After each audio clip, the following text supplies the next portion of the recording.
में परलोक में ये चीज मिले, ये सुख मिले,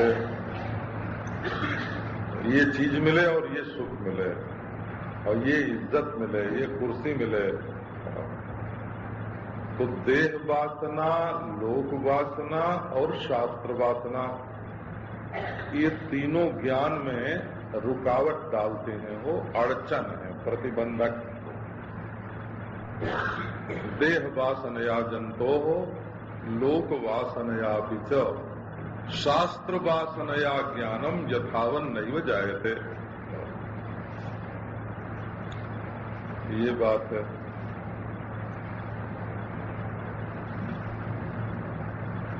तो अपनी ओर से प्रयत्न करना चाहिए कि हम अपनी मान्यता में कहीं फंस न जाएं, अपनी बुद्धि से हिप्नोटाइज न हो जाए।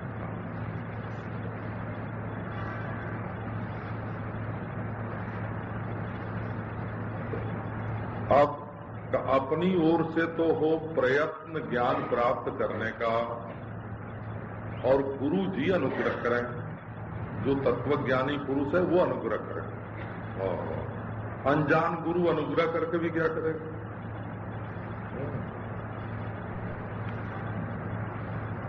तत्वज्ञ होना चाहिए, गुरु भी तत्वज्ञ हो, और केवल तत्वज्ञ न हो, तत्वज्ञ तो बहुत होंगे, अनुग्रह करे अपने ऊपर, अपना हो और अपनी ओर से प्रयत्न हो।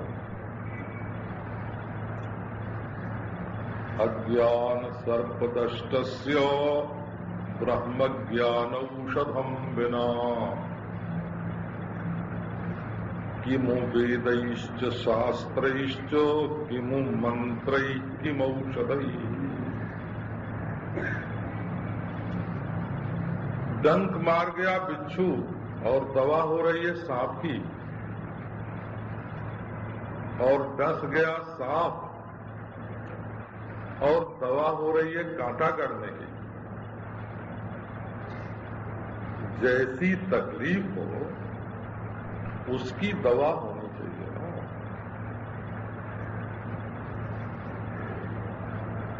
और ठीक है, किसी को जरूरत थी आम के पेड़ की, उसको पल्लव लेना था कलश में लगाने के लिए, तो जाके उसने पूछा कि पंडित जी यहाँ कहीं आम का पेड़ है? तो पंडित जी बोले कि वो नीम का पेड़ है, आम्रान पृष्ठ वो विदारा नाचिष्ट। रोग है दूसरा और दवा है दूसरा। संसार में जितना दुख है वो केवल अज्ञान का दुख है।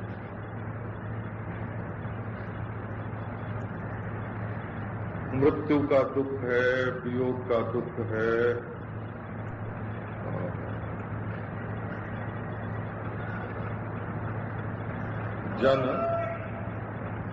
जन मरण का दुख है, भवन दहन का दुख है। ये सब दुख अज्ञान से ही होता है, बल्कि ये व्याप्ति है, वो व्याप्ति, इसको व्याप्ति बोलते हैं। यत्र यत्र दुखम तत्र तत्र ज्ञानम।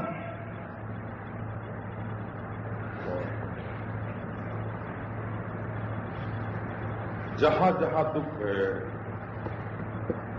वहां वहां ज्ञान व्यापक है।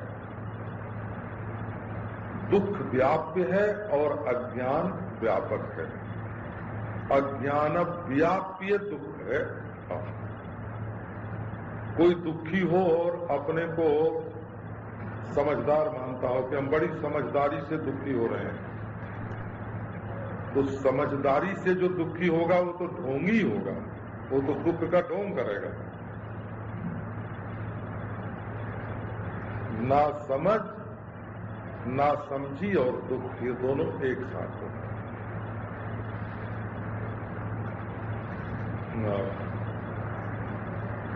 प्रज्ञापराध एव एषः दुःखमिति यत्। दुनिया में जिसको दुख कहते हैं वो समझ का कसूर है, प्रज्ञा का अपराध है। हे नारायण, ईश्वर बिछुड़ा क्यों? का ज्ञान से। कि जीव संसारी हुआ क्यों? का ज्ञान से। जीव ईश्वर अलग अलग हुए क्यों? का ज्ञान से।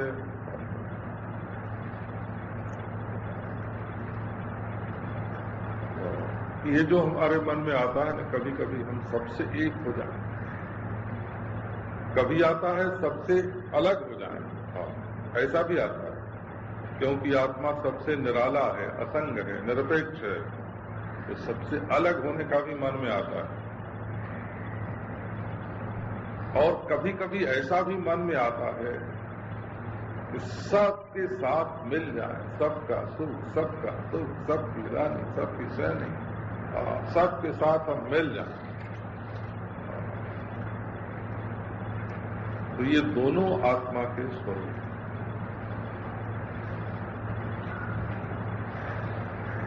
देखो, आपसे कोई कहे, क्यों जी तुम नींद ले रहे हो क्या? सत्संग में बैठे बैठे आप जट फटकार देंगे, ना ना नींद नहीं है।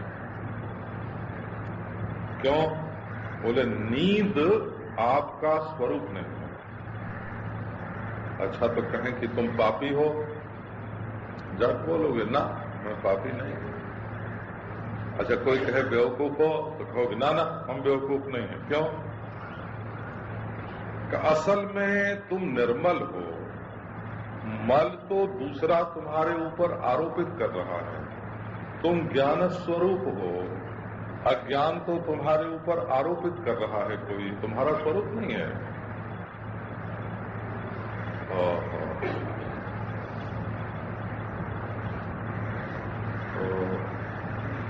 तो तुम नासमझ हो, बोले नहीं, अपने में कोई अज्ञान को स्वीकार नहीं करता, कोई नींद को स्वीकार नहीं करता। ये अपने स्वरूप के विपरीत है। कोई कहे तुमने ये गलती की है? कि नहीं नहीं मैंने नहीं की। नहीं भाई, हमने तो देखा तुमने की। बोले उसकी वजह से की, उसने हमको ऐसा बता दिया था। हमारे मित्र लोग हैं ना, वो कहते हैं हमने तो उसके कहने से की। लो, अच्छा, तो पर प्रत्यय ने बुद्धि हुए ना समझ तो हुए। तुमने समझ के गलती की होती तो एक बात भी होती कि हाँ भाई तुम समझदार हो। तो अपने में गलती कोई नहीं मानता, गलती को दूसरे के ऊपर डालता है, क्योंकि गलती अपना स्वरूप नहीं। तो जो अपना स्वरूप नहीं है उसको अपना मान लेने के कारण हम दुखी होते हैं। और उसको अपना स्वरूप क्यों माना? हड्डी को अपना स्वरूप माना, चाम को अपना स्वरूप माना,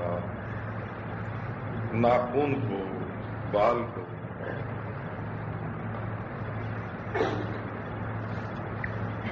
तो ये सब क्यों है कि अपना जो स्वरूप है सच्चा, उसको न जानकर अपने को कुछ झूठी चीज मान लिया, झूठी चीज।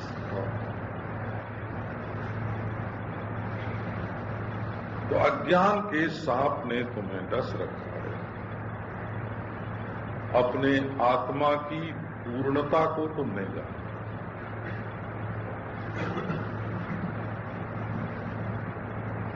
यदि आत्मा को तुम समाधि में ले जाओगे तो शांत पने का अभिमान हो जाएगा, मैं शांत। आत्मा का विवेक कर लोगे तो परिच्छिन्नता का अभिमान हो जाएगा, मैं असंग। यदि कर्म करके अपने को बनाने लगोगे तो बिगड़ भी जाओगे। यदि उपासना करके तन्मय करोगे तो पराधीन हो जाओगे। बात सीधी है, सीधी सीधी बात है। अपने आप को जानो, अपने आप को एक टुकड़ा जानकर बूंद सूखता जा रहा है। अपने को समुद्र जानकर वो बिल्कुल खराब हो रहा है। ब्रह्म ज्ञानौषधम बिना किमु वेदैश्च शास्त्रैश्च। यदि ये दवा नहीं मिली, हम एक पंडित को जानते हैं, उन्होंने आयुर्वेद के 7 ग्रंथ पढ़े, चरक, सुश्रुत, वाग्भट, उन्होंने भाव प्रकाश, माधव निदान, सारंग दर्शन, कश्यप संहिता, सब प्राचीन ग्रंथ पढ़े, बड़े विद्वान और पढ़ाने में इतने निपुण, आयुर्वेद पढ़ाने में इतने निपुण महाराज की क्या पूछना। लेकिन उनसे कोई पूछे कि नागर मोथा क्या होता है तो वो नहीं पहचानते।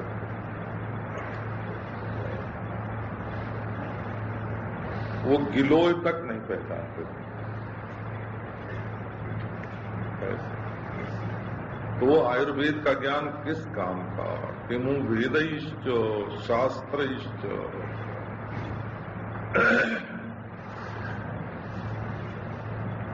वेद सहज का बोधित होता है। सहज है क्या?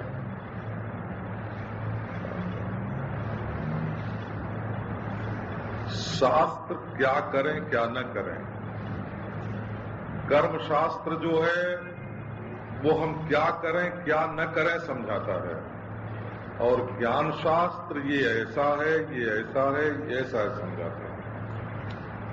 ज्ञान शास्त्र में शासन नहीं है, संसन है, और धर्म शास्त्र में संसन नहीं है, शासन है।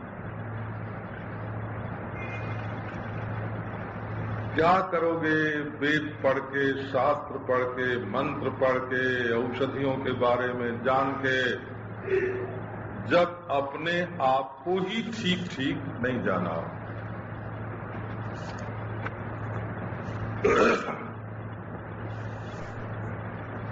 न गच्छति बिना पानम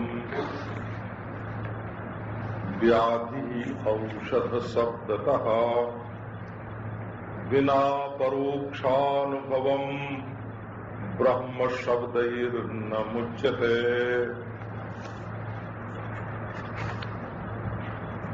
शरीर में कोई व्याधि है, ये दृष्टांत।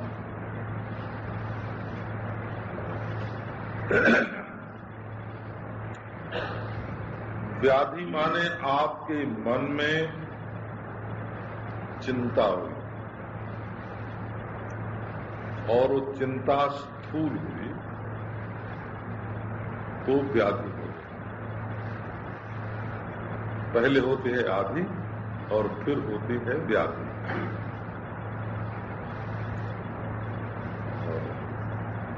ये आपको एक बात हम सुना दें।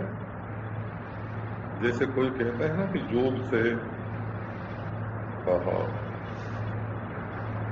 शरीर में ये रोग नहीं होता, ये रोग नहीं होता, ये रोग नहीं होता, तो वो भी होता है। सूर्य नमस्कार करो, योगाभ्यास करो तो शरीर में ये रोग नहीं होगा, तो ठीक बात है। आंखें घुमाने का भी एक व्यायाम होता है जिससे आंख में रोग ना हो। हाथ पांव के संचालन की भी एक रीति होती है जिससे हाथ पांव में रोग न हो।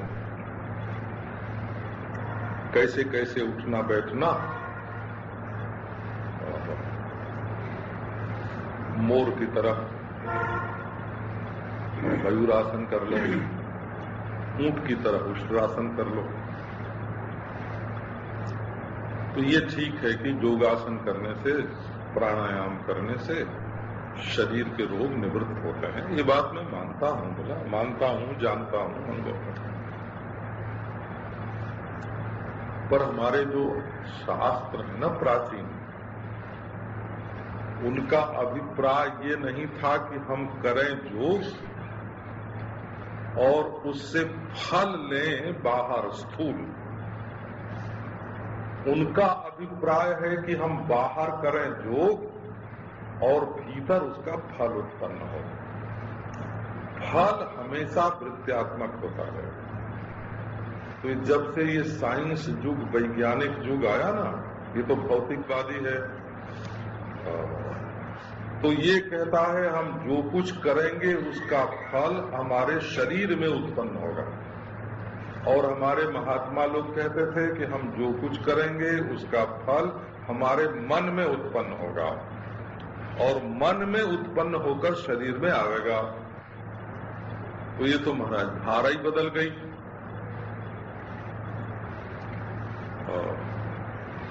मन को ठीक करो तो तन ठीक हो जाएगा।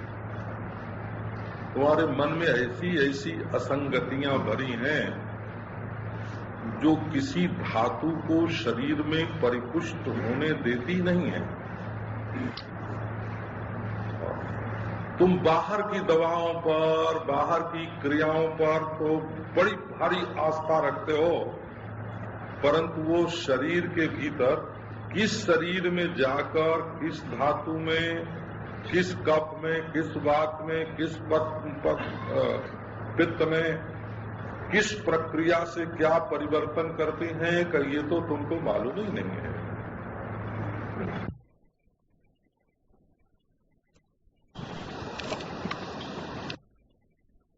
शरीर में कफ, वात, पित्त जो धातुएं हैं वे विषम हो जाते हैं, और दूसरे जो हम नहीं चाहते हैं वो हो जाता है।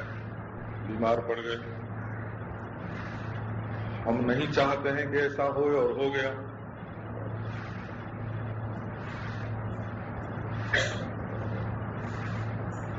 और ईश्वर की कृपा से, और जो हम चाहते हैं वो न होने, जो नहीं चाहते हैं वो होने से रोग होता है, और जो चाहते हैं वो न होने से रोग होता है। और शरीर में जितनी शक्ति है उससे अधिक श्रम हो जाने पर रोग होता है। व्याधे है अनिष्ट संस्पर्शात, श्रमात इष्ट विवर्धनात्, सामान्य रूप से। अच्छा, तो आदि और व्याधि, व्याधि होती है शरीर में, आदि होती है मन में, और समाधि होती है दोनों के कारण में। और वो कारण है उपाधि, माने उपाधि में ही समाधि है, उपाधि में ही आदि है, उपाधि में ही व्याधि है।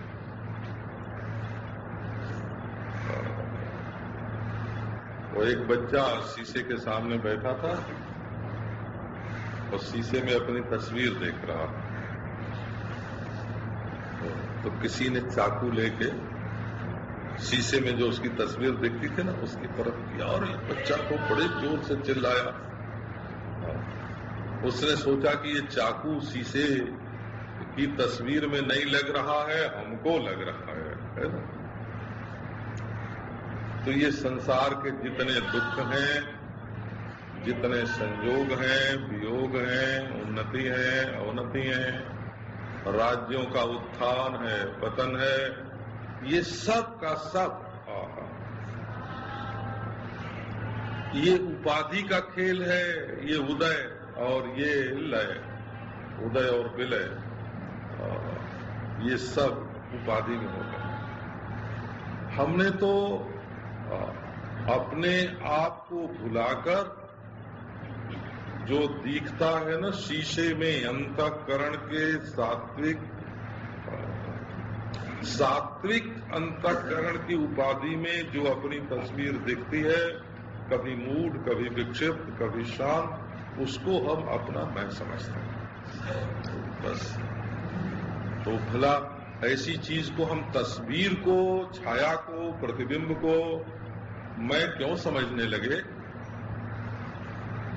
का अपना जो स्वरूप है उसको नहीं जानते। तो दवा वहां है, कहाँ है? जहां मूल का मूल है। मूल तो यह है कि मैं जीव हूं, और इसका मूल है अपने को ब्रह्म न जानना।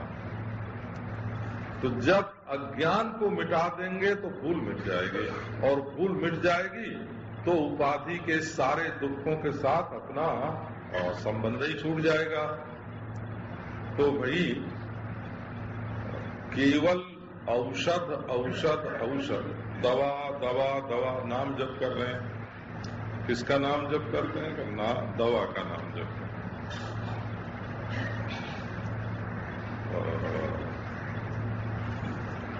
जब दवा पियोगे तब रोग मिटेगा।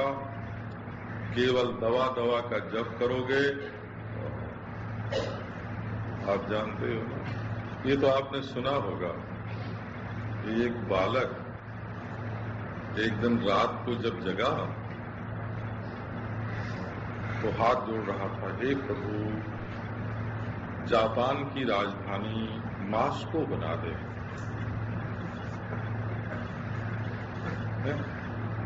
और माँ ने पूछा कि बेटा क्या कर रहे हो? बोले ईश्वर से प्रार्थना कर रहे हैं, और प्रेयर में तो बड़ी भारी ताकत है। उसने कहा, बोला जापान की राजधानी मास्को कैसे हो सकती है? तो उसने कहा कि मैं तो परीक्षा दे के आया हूं, तो पेपर में जो सवाल था ना कि जापान की राजधानी क्या है, उसके जवाब में मैंने मास्को लिखा है। तो जब तक ईश्वर जापान की राजधानी मास्को नहीं बना देगा, मैं पास कैसे होऊंगा? तो भाई आप जो सोच रहे हो उसके बारे में देखो कि आप क्या सोच रहे हो। आप सोच रहे हो कि जन्मने वाला न मरे, ऐसा सोच रहे हो ना कि जन्मने वाला न मरे, मिलने वाला न बिछुड़े, हैं? हमको लव करने का तो अधिकार है, लेकिन तलाक देने का नहीं है। अरे बाबा, हमको लव करने का हक है तो लव छोड़ने का भी हक है। वो तो एक साथ ही आया है कि नहीं? हाँ, राम जी के बेटे लव हैं, वो काम ही हैं वो भी, और कृष्ण के जो बेटे हैं वो प्रद्युम्न हैं, वो भी काम ही हैं। तो अगर तुम्हें प्रेम करने का हक है तो त्याग करने का भी हक है। बिल्कुल, ये तो संसार के संबंध जो हैं वो होते हैं, छूटते हैं। औषध माने होता है जो हमारे शरीर के दोषों को मिटा दे और गुणों का आदान करे।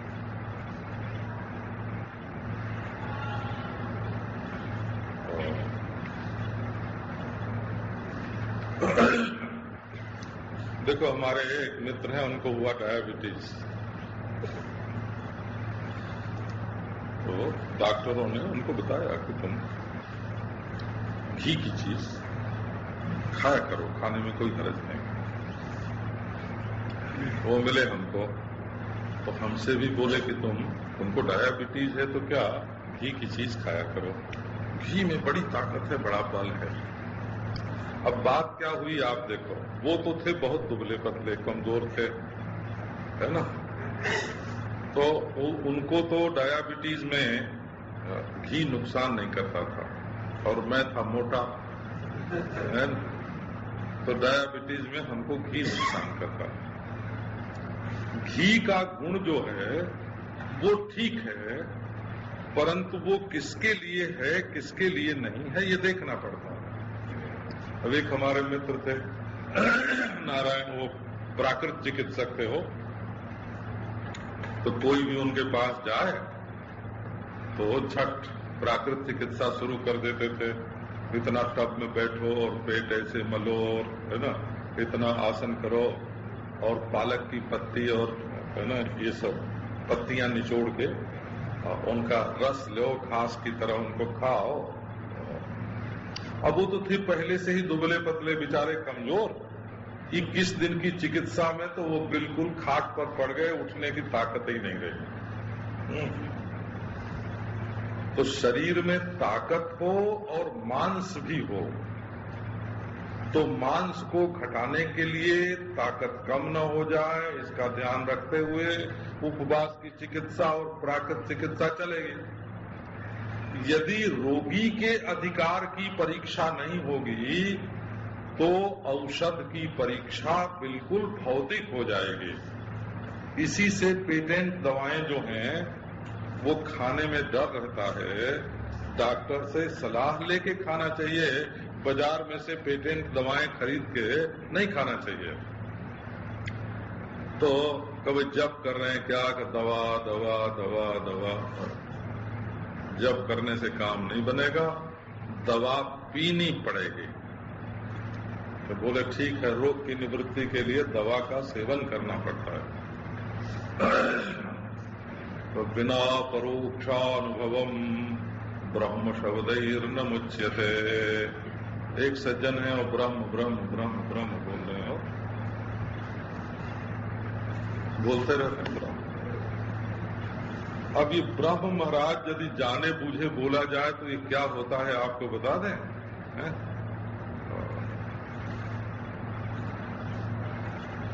ये ब और हा के बीच में जो क्या है, र है ना, ब्रह्म बोलते हैं ना, तो ब और हा के बीच में र है, रेफ। तो यदि बिना जाने बोलेंगे तो वहां से र उठ के ह के बाद आ जाएगा, अपनी जगह छोड़ देगा। तब क्या होगा आप जान देखो क्या होगा। र यदि ब के साथ न रहे, वहां से उठ के ह के बाद आ जाए तो क्या होगा, ब और ह दोनों एक में मिलके भ हो जाएंगे, और वो भ मिलेगा र में तो भ्रा हो जाएगा, और म तो पहले से है ही है। ब्रह्म भ्रम हो जाएगा। कब भ्रम होगा? ब्रह्म का भी भ्रम होता है।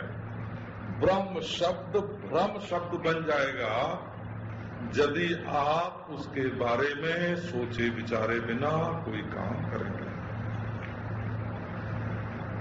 तो बिना परोक्षानुभवम, ये ब्रह्म स्वर्ग में नहीं रहता है कि आप उसके ऊपर श्रद्धा करें। ये ब्रह्म पाताल में नहीं रहता है कि शेष के रूप में सहस्त्र फणा होती है इसमें, और न स्वर्ग में रहता है कि इंद्र के रूप में ये स्वर्ग का राजा है, अमृत पान करता है। ब्रह्म एक ऐसी वस्तु है जिससे अलग अगर तुम होगे तो वो ब्रह्म नहीं रहेगा, वो तो तुम्हारा खिलौना हो जाएगा। और जो यदि ब्रह्म तुमसे अलग रहा तो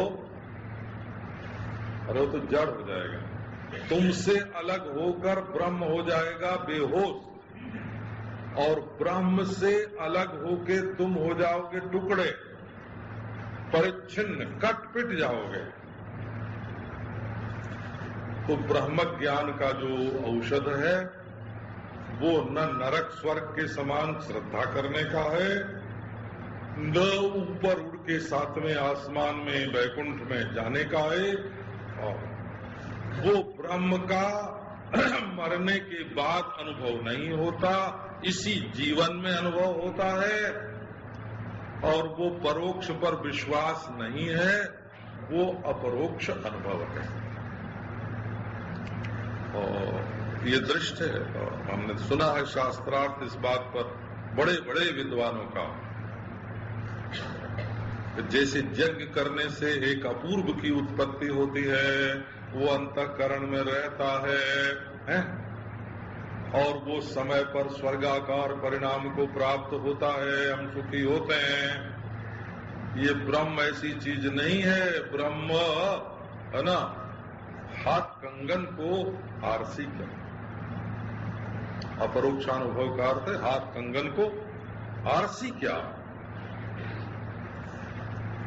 तो देखो, एक होता है प्रत्यक्ष, जैसे ये खड़ी है, और एक होता है परोक्ष, जैसे स्वर्ग है, और एक होता है अपरोक्ष। वो क्या? जैसे अपनी आंख है। स्वर्ग में विश्वास को लगाओगे, ज्ञान में जब विश्वास की छौंक लगाओगे हैं, तब उससे स्वर्ग की सुगंध का अनुमान होगा, मालूम पड़ेगा। और जब ज्ञान में आंख का चाम लगाओगे, आंख की पुतली लगाओगे, तब घड़ी मालूम पड़ेगी। तो न तो विश्वास, अब आंख हमारे है कि नहीं, इसमें न विश्वास जोड़ने की जरूरत है और न अपने साथ चाम जोड़ने की जरूरत है। हमको मालूम, हम तुमको देख रहे हैं, तो आंख है अपरोक्ष, स्वर्ग है परोक्ष, घड़ी है प्रत्यक्ष, आंख है अपरोक्ष। अच्छा, हमारे मन में काम है कि क्रोध है कि लोभ है, ये कहीं पोथी में रजिस्टर में देख के निश्चय करोगे? रजिस्टर में लिखा है भाई कि तुम्हारे हृदय में काम है, तो काम हो जाओ, काम आ जाए। रजिस्टर में लिखा है कि तुम्हारे हृदय में क्रोध है। अपने आप का निरीक्षण करने के लिए दस्तावेज की जरूरत नहीं पड़ती कि ये लिखंत प्रमाण से सिद्ध है, और न दूसरे की गवाही से सिद्ध होता है। अदालत में कोई मुकदमा होता है ना, तो या तो दूसरे लोग कहें कि हम चश्मदीद गवाह हैं, हमने देखा है, हमारे सामने ये हुआ, और या तो दस्तावेज दिखावें कि ये हस्ताक्षर है। अच्छा, हमारे मन में काम है कि क्रोध है कि लोभ है, इसमें किसकी गवाही की जरूरत है? कोई गवाही देगा तब मानेंगे। इसमें दूसरे गवाह की जरूरत नहीं है, हम जानते हैं। इसमें दूसरे दस्तावेज की जरूरत नहीं है, हम जानते हैं। हमारे हृदय में काम है, क्रोध है, लोभ है, मोह है, हम जानते हैं। इसको बोलते हैं अपरोक्ष। लेकिन ये भी जब मन रहता है तब मालूम पड़े, और जब मन सो जाता है तब नहीं मालूम पड़े। तो मन नहीं, नींद में जब मन चला जाता है तब का काम क्रोध लोभ नहीं मालूम पड़ते हैं, कभी मालूम पड़ते हैं, कभी नहीं मालूम पड़ते हैं। और नींद वो भी न घड़ी की तरह प्रत्यक्ष है, न स्वर्ग की तरह परोक्ष है। नींद कैसी है? अरे भाई, मैं जानता हूं कि इतने काल तक नींद हमारे साथ सो रही थी। नींद सोती है कहाँ? हमारी गोद में, और फिर उठ के चली जाती है। और हम क्या हैं भाई? बोले हमको देखने के लिए न आंख के चाम की जरूरत है, न विश्वास की जरूरत है, न ये नींद और काम क्रोध की तरह आता जाता है। ये तो साक्षात अपरोक्ष अनुभव स्वरूप है। एक अपरोक्ष होता है और वो वृत्ति काल पर्यंत रहता है। निद्रा भी वृत्ति है और काम क्रोध भी वृत्ति है, और अनुभव स्वरूप है अपना आत्मा। इसका कभी लोप नहीं होता है। तो जब तक अपने ब्रह्मत्व का अपरोक्ष अनुभव नहीं होगा है, तब तक केवल ब्रह्म ब्रह्म, ये ब्रह्म कोई जप करने का मंत्र नहीं है।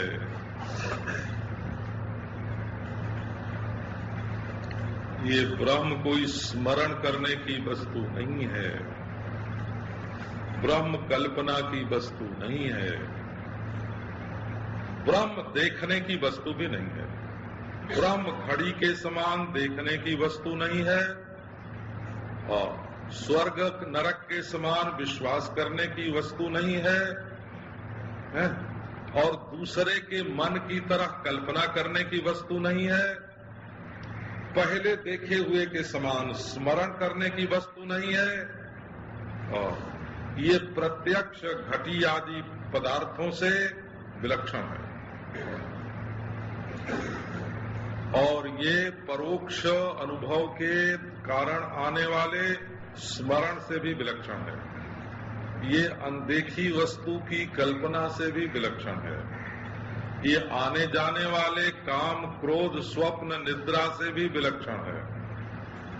तो तब क्या है?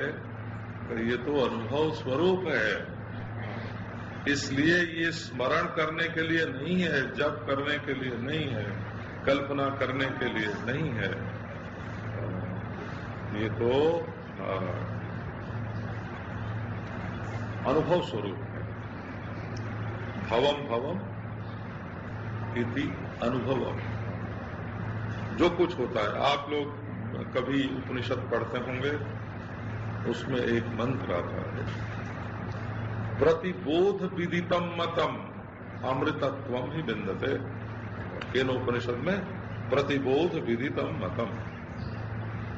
ये घड़ी है, घड़ी का ज्ञान हुआ, और ये किताब है, ये किताब का ज्ञान है।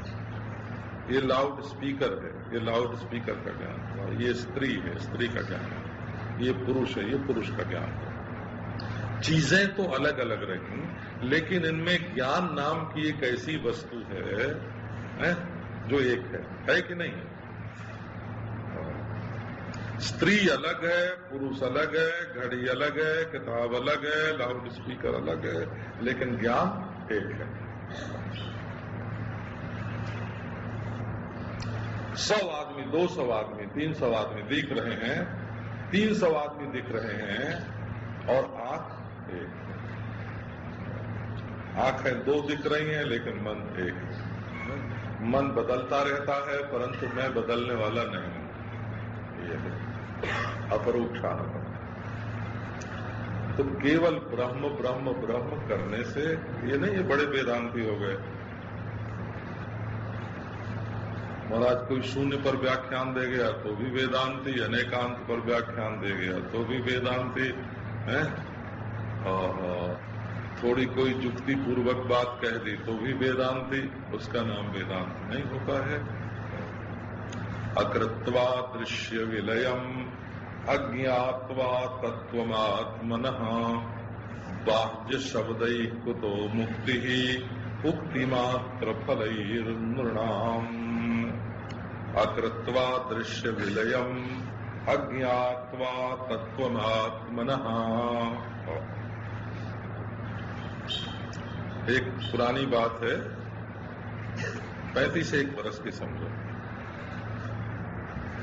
स्वर्गाश्रम में एक बालक था, वो 15 वर्ष 16 वर्ष का था। वो कहता था कि हम ब्रह्म हैं।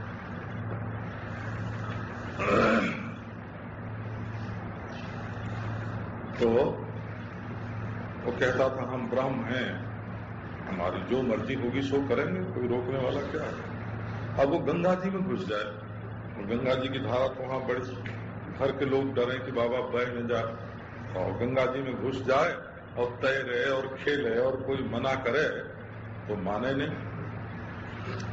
बोले मैं ब्रह्म हूं। तो उसके चाचा जी थे, तगड़े थे जरा, वो घुस गए गंगा जी और जाके अपने बाएं हाथ से उसका दाहिना हाथ पकड़ा और वो गाल पर महाराज थप्पड़ पर थप्पड़ 5-7 थप्पड़ लगाया। बोले हाँ, क्यों मारते हो? बोले थप्पड़ ब्रह्म है बाबा, ब्रह्म है ये, ब्रह्म। हाँ, ये तुमको ब्रह्म लग रहा है, ब्रह्म। और अब तो निकल आया महाराज। बोले कि देखो, अब कहीं गंगा ब्रह्म में और ये भगानिया ब्रह्म, नाम था उसका भगानिया। भगवान को मारवाड़ी लोग भगानिया बोलते हैं, हो या भुगानिया बोलते हैं, तो अपने बच्चों को पुकारते हैं भुगानिया। तो बोले देखो, अब गंगा ब्रह्म में अगर भुगानिया ब्रह्म गया तो थप्पड़ ब्रह्म पीट पीट के ठीक कर देगा।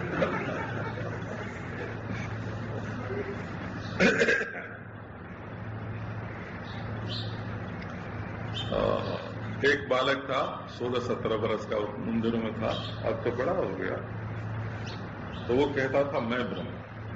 अब उससे महाराज कोई कितनी भी जिरह करे,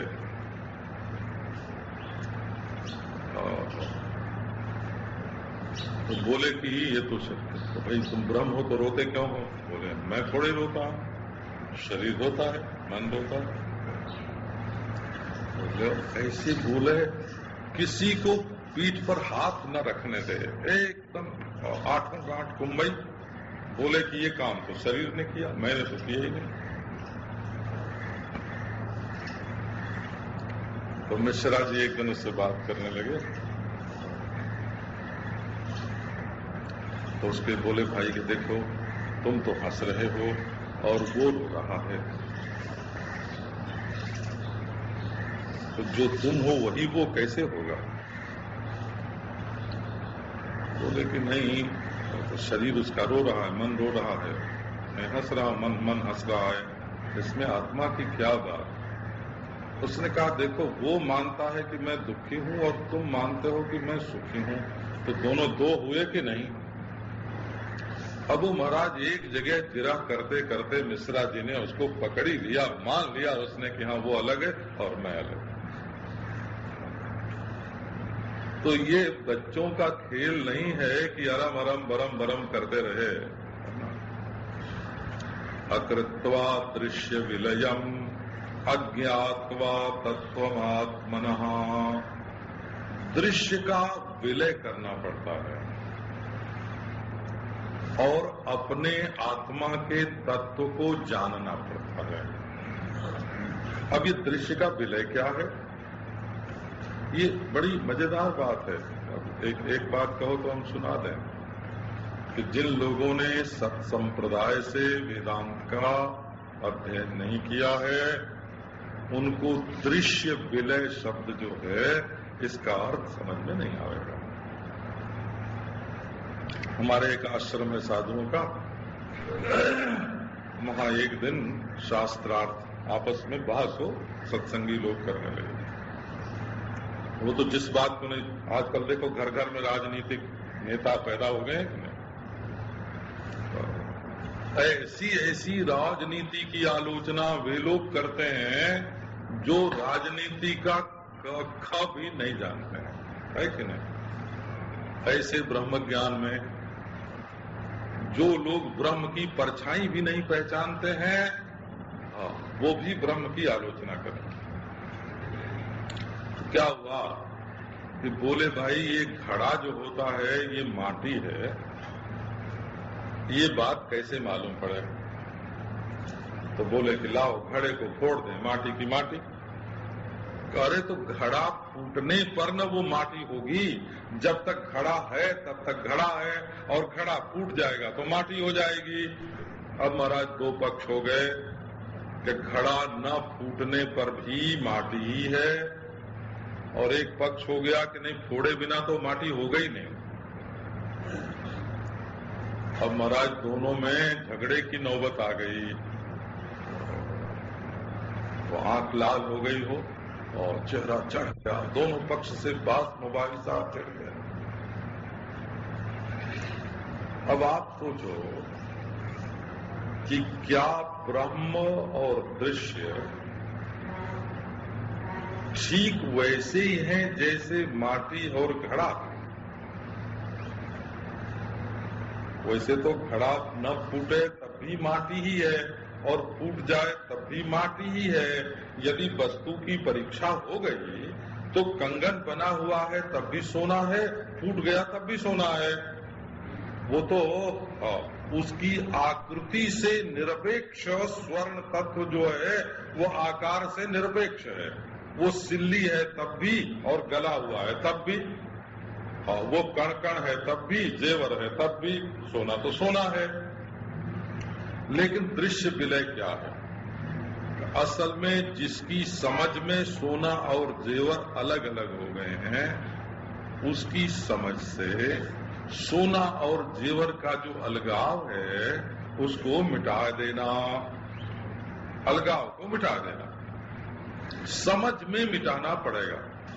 इसी से यहाँ कार्य का कारण में विलय हुए बिना ऐसा नहीं कहते हैं। दृश्य का दृष्टि में विलय हुए बिना माने जो कुछ दृश्य है वो ज्ञानात्मक ही है ये समझे बिना।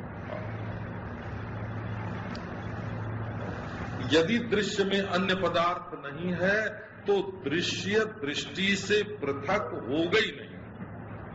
हम समझ रहे हैं कि हम लोगों की आंख न्यारी होती है और आकाश में नीलिमा न्यारी होती है।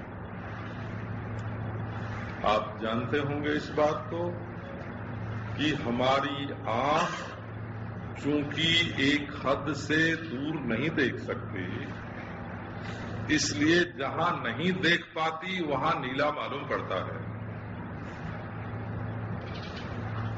नीलापन जो है वो हमारी दृष्टि का ही विलास है, आकाश का परिणाम नहीं है।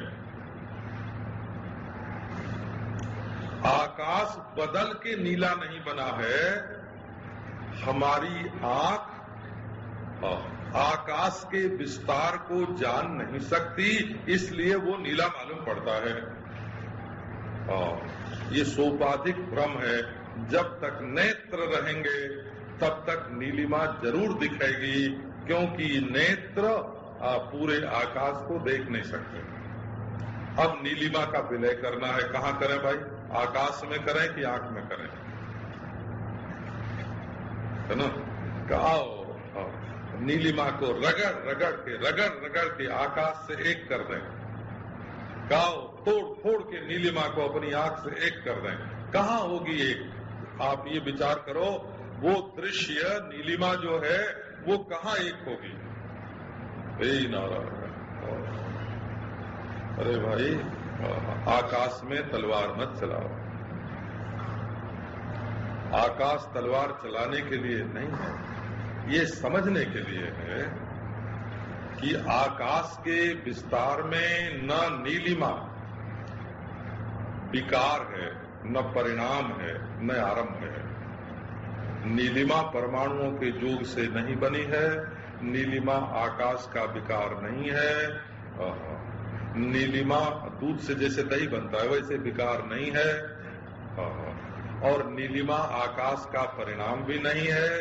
नीलिमा आकाश का अविकृत परिणाम भी नहीं है। जैसे अविकृत परिणाम माने जैसे सोना सोना रहते ही जेवर बनता है। तब क्या है? ये तो अग्रहण के कारण अन्यथा ग्रहण है। इसलिए दृश्य का विलय, नीलिमा का विलय कैसे होगा? जब हम ये समझ